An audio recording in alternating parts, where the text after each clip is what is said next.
ஸ்ரீ லலிதாம்பிகை ஜோதிட ஆய்வகம் நடத்தும் இந்த மாதாந்திர கருத்தரங்கிற்கு எனக்கு ஒரு வாய்ப்பளித்த அனைத்து நல்லுள்ளங்களுக்கும் வாழ்த்துக்களையும் வணக்கங்களையும் நன்றிகளையும் கூறிக்கொண்டு இன்று ஒரு சிறிய சிந்தனை உரை.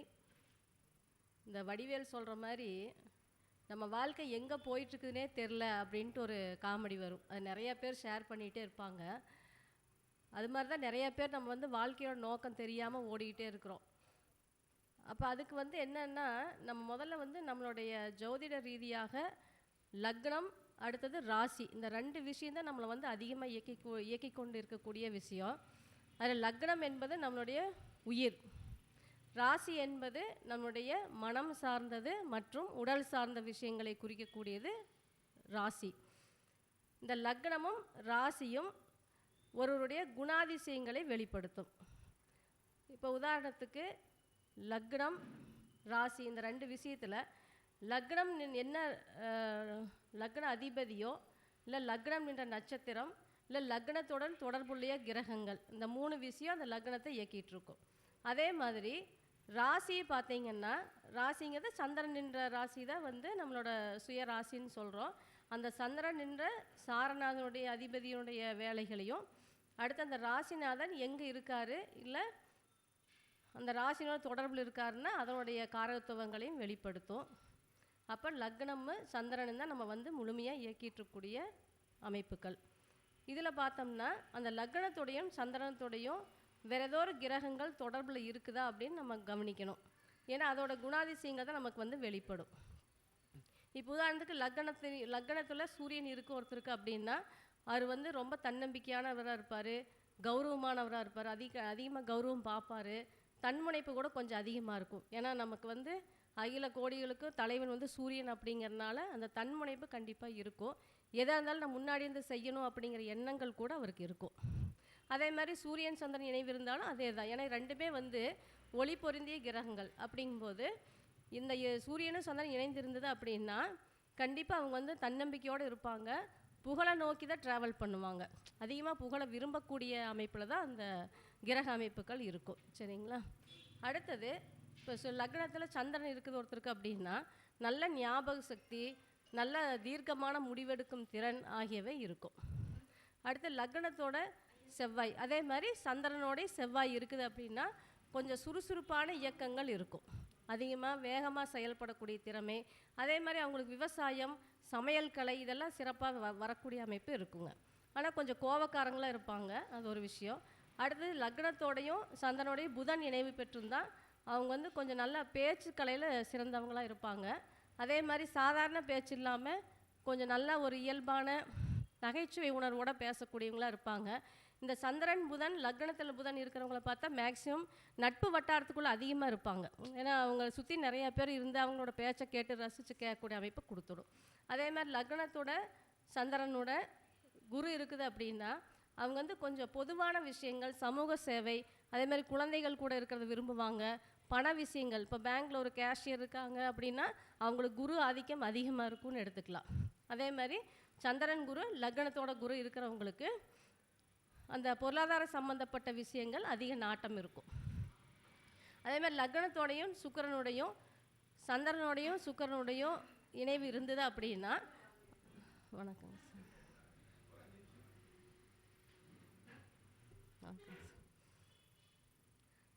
அதே மாதிரி லக்னத்தோடைய சுக்கிரன் இணைவு இருக்குது, சந்திரனோட சுக்கிரன் இணைவு இருக்குது அப்படின்னா அவங்க கொஞ்சம் ஆடம்பரத்தை விரும்பக்கூடிய கேரக்டரை கொடுத்துருங்க. அவங்க ஒரு இடத்துக்கு வந்தாவே கொஞ்சம் நல்லா சுத்தபத்தமாக இருக்குதா இல்லை கொஞ்சம் நல்லா ஆடம்பரமாக இருக்குதா அப்படின்னு பார்த்துட்டு தான் இருப்பாங்க. அப்போ அந்த ஒரு விஷயத்தையும் கொடுக்கும். அதேமாதிரி கொஞ்சம் விளம்பர பிரியர்கள்னு சொல்லலாம். அப்போ இந்த சுக்கிரன் சந்திரன் இணைவு லக்னத்தோட சுக்கிரன் இருக்கிறவங்க கொஞ்சம் பாப்புலாரிட்டி விரும்பக்கூடிய அமைப்பை கொடுத்துரும். இதெல்லாமே குணநலன்கள் தான். அடுத்து லக்னத்தோடையும் சந்திரனோடையும் சனி இணைவு பெற்றிருந்தால் அவங்க அதிகமாக தொழில் சார்ந்த சிந்தனைகள் அவங்களுக்கு அதிகமாக இருக்கும். கொஞ்சம் வேலைகள் செய்கிறது கொஞ்சம் தாமதமாக செஞ்சாலும் ஆனால் உழைப்பாளிகள், சந்திரனும் சனி இருக்கிறவங்க அந்த தொழில் சம்மந்தப்பட்ட ஆர்வமும் உழைப்பும் அதிகமாக இருக்கக்கூடியவர்கள். அதே மாதிரி லக்னத்துடையும் சனி இறைவு பெற்றிருந்தால் அவங்க தொழில் சார்ந்த சிந்தனைகள் அதிகமாக இருக்கிறவங்க. அதே மாதிரி லக்னத்தோடைய சந்திரன் ராகு கேதுக்கள் இருக்கிற போது பொதுவாக ராகு இருக்கிறது மனக்குழப்பத்தை அதிகமாக கொடுக்கும். இப்போ சந்திரன் ராகு ஒருத்தருக்கு இருக்குது அப்படின்னா அவங்க அந்த உணர்ச்சி வயப்பட்ட நிலையை அடிக்கடி வெளிப்படுத்துவாங்க. இப்போ அவங்களுக்கு ஒரு கோபமே வருது, இல்லை ஒரு சந்தோஷமே வருதுன்னா அவங்களுக்கு வந்து ஒரு கண்ட்ரோல் பண்ணக்கூடிய திறமை இருக்காது, அதை வெளிப்படுத்திடுவாங்க ஈஸியாக. அப்போ அந்த சந்திரன் ராகு அப்படிங்கிறது, லக்னத்தோட ராகு அப்படிங்கிறது நம்மளோட இயல்புகளை கொஞ்சம் பெருசாகவே வெளிப்படுத்தக்கூடிய நிலையை கொடுத்துரும். அதேமாதிரி லக்னத்தோட கேது, சந்திரன் கேது இணைவு இருக்கிறவங்களுக்கு ஆன்மீக நாட்டங்கள் கொஞ்சம் அதிகமாகவே இருக்கும்.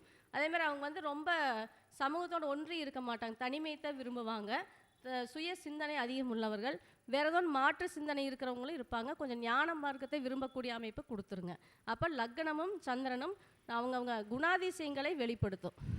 அதே மாதிரி அந்த லக்னத்தோடைய சந்திரனோடய ஏதோ ஒரு வேறு கிரகங்கள் தொடர்பில் இருந்தால் அந்த கிரகங்கள் சம்மந்தப்பட்ட காரகத்துவ எண்ணங்கள் அவங்களுக்கு அதிகமாக இருக்கும். அதே மாதிரி இப்போ நம்ம லக்னம் தான் 1ஆம் பாவகம்னு எடுத்துக்கிறோம்.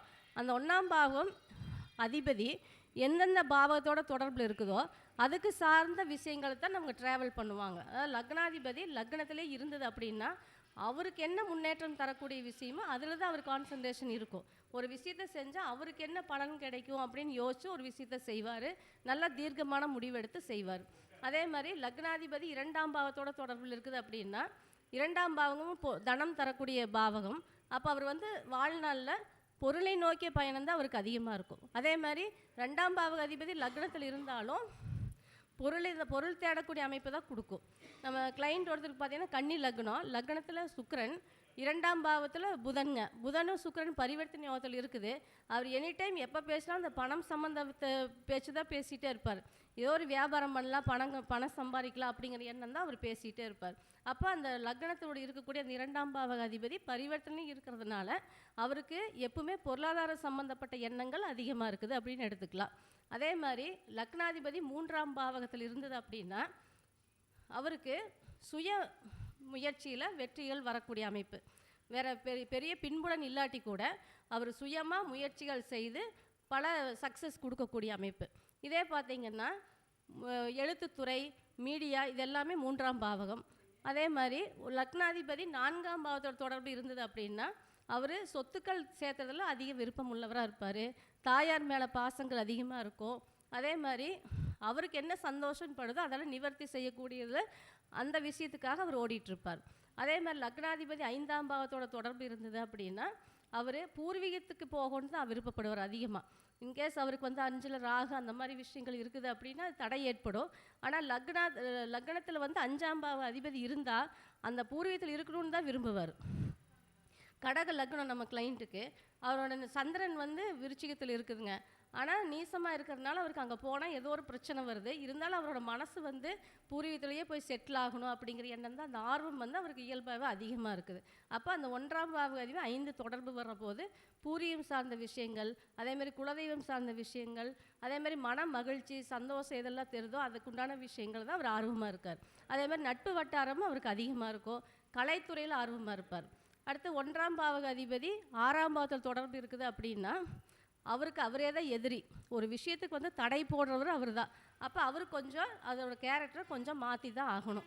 அப்போ 6ஆம் பாவக அதிபதி 1ஆம் பாவத்தில் தொடர்பு இருந்தால் ஒன்று கடன் படக்கூடிய அமைப்பு, இயல்பாகவே பிரச்சனைகளை தானே உருவாக்கிக்கூடிய அமைப்பு. அடுத்தது பார்த்திங்கன்னா நோய் நொடிகள் அடிக்கடி அது வரக்கூடிய அமைப்பையும் கொடுத்துரும். அதே மாதிரி லக்னாதிபதி 7ஆம் பாவத்து அதிபதி தொடர்பில் இருந்தது அப்படின்னா சமூகத்தில் ஒன்றி வாழ்வார். அவர் எப்பவுமே ஒருத்தர் சார்ந்ததாக ஒரு செயலை செய்வார். ஒரு தொழிலாகட்டும், எந்த ஒரு விஷயமா இருந்தாலும் கூட ஒரு துணைக்கு ஒரு ஆள் சேர்த்திக்குவார். அப்போ 1ஆம் பாவக அதிபதி 7ஆம் பாவத்து தொடர்பில் இருக்கிற போது அவர் ஒருத்தர் சார்ந்த ஒரு செயலை செய்யக்கூடிய ஆர்வம் அவருக்கு அதிகமாக இருக்கும். அதே மாதிரி லக்னாதிபதி 8ஆம் பாவ தொடர்பு, அதுவும் வந்து பிரச்சனைகளே இவரே தேடிக்குவார். அடிக்கடி கொஞ்சம் கண்மறைவாக இருக்கக்கூடிய இடம், ஊர் விட்டு வெளியூர் போகிறது, இந்த மாதிரி விஷயங்களில் 8ஆம் பாவத்துனா மறைவு ஏற்படக்கூடிய அமைப்பை கொடுத்துரும். அதேமாதிரி லக்னாதிபதி 9ஆம் பாவத்தோட தொடர்பு இருந்தால் தகப்பனார் மேலே கொஞ்சம் பாசங்கள் அதிகமாக இருக்கும், பொது சேவையில் அதிக ஈடுபாடு இருக்கும், ஒரு அறக்கட்டளை வச்சு ஒரு செயல் செய்யக்கூடியது, எதாக இருந்தாலுமே சமூகம் சார்ந்த விஷயங்கள் அவருக்கு எண்ணத்தில் ஓடிட்டே இருக்கும் அப்படின்னு எடுத்துக்கலாம். அதே மாதிரி 10ஆம் பாவத்தோட தொடர்பு இருக்கிற போது அவர் தொழில் ஆர்வம் அவருக்கு அதிகமாக இருக்கும், இல்லை தொழில் சார்ந்த விஷயங்களுக்காக தான் அவர் அதிகமாக ட்ராவல் பண்ணிகிட்ருப்பாருன்னு எடுத்துக்கலாம். லக்னாதிபதி 11ஆம் பாவத்தோட தொடர்பு இருந்தால் அவருக்கு என்னெல்லாம் விருப்பமோ அதை நிறைவேற்றக்குண்டான சூழ்நிலைக்காக அவர் காத்துட்ருப்பார். அதே மாதிரி சூழ்நிலைகள் அவருக்கு என்னென்ன விருப்பங்களோ நிறைவேற்றி தரும் கண்டிப்பாக. அப்போ 11ஆம் பாவக அதிபதி 1ஆம் பாவம் தொடர்பு வந்து ஒரு சிறப்பான யோகம். அதே மாதிரி லக்னாதிபதி 12ஆம் பாவத்தோட தொடர்பில் இருக்கிற போது அது வந்து கொஞ்சம் அவருக்கு என்ன சந்தோஷமோ அதெல்லாம் நிறைவேற்றுறதுக்கு உண்டான முயற்சிகள் எடுப்பார். நிறைய விரயங்கள் பண்ணுவார். அவருக்காக அவர் சந்தோஷத்துக்காக தான் பண்ணுவார் ஒழிய மற்றபடி பிரச்சனை இல்லை. நிறைய ட்ராவல் பண்ணுறதை விரும்புவார். சிலர் பார்த்திங்கன்னா அடிக்கடி வெளிநாடு வெளியூர்னு ட்ராவல்லே இருப்பாங்க. இது வந்து அவர் விரும்பி செய்யக்கூடிய செயலாக கூட இருந்துடும். அப்போ லக்னாதிபதி எந்த பாவத்தோட தொடர்பில் இருக்குதோ அது சார்ந்த விஷயங்கள் அந்த ஜாதகர் அனுபவிப்பார் அப்படின்னு எடுத்துக்கலாம். அதே மாதிரி இப்போ லக்னத்தில் 2 பாவத்துக்குரிய கிரகம் ஒன்று இருக்குது அப்படின்னா அந்த அந்த அந்த கிரகம் எந்த பாவத்தோட நேரடி தொடர்பில் இருக்கோ அந்த பாவத்தை தான் அவர் அனுபவிப்பார். இப்போ உதாரணத்துக்கு ஒரு ரிஷப லக்னம்னு எடுத்துட்டோம்னா 9, 10க்குரிய சனி வந்து லக்னத்திலே இருக்குதுன்னு எடுத்துக்கலாம். அப்போ லக்னத்தில் சனி இருக்குதுன்னு எடுத்துக்கிறோம். இதில் 9 அதிகமாக வேலை செய்யுமா 10 அதிகமாக வேலை செய்யுமா அப்படின்னா 10ஆம் பாவத்தை தான் அந்த சனி தொடர்பு வருது. அப்படிங்கும்போது அவர் தொழில் சார்ந்த விஷயங்கள் தான் அதிகமாக ஈடுபாட்டோடு இருப்பார் அப்படின்னு எடுத்துக்கலாம். ஆக லக்னாதிபதி தான் ஒருவருக்கு வாழ்க்கை பயணம் எங்கே போயிட்டுருக்குன்னு நம்ம சொல்லக்கூடிய விஷயம். அதனால் நம்ம லக்னாதிபதி லக்னத்தோட தொடர்புள்ள கிரகங்கள் எந்த மாதிரி அமைப்பில் இருக்குதோ அதுக்கு தகுந்த மாதிரி நம்மளோட வாழ்க்கையை சீர் செஞ்சு பயணிக்கலாம் என்று சொல்லி இந்த வாய்ப்புக்கு நன்றி கூறி விடைபெறுகிறேன். நன்றி, வணக்கம்.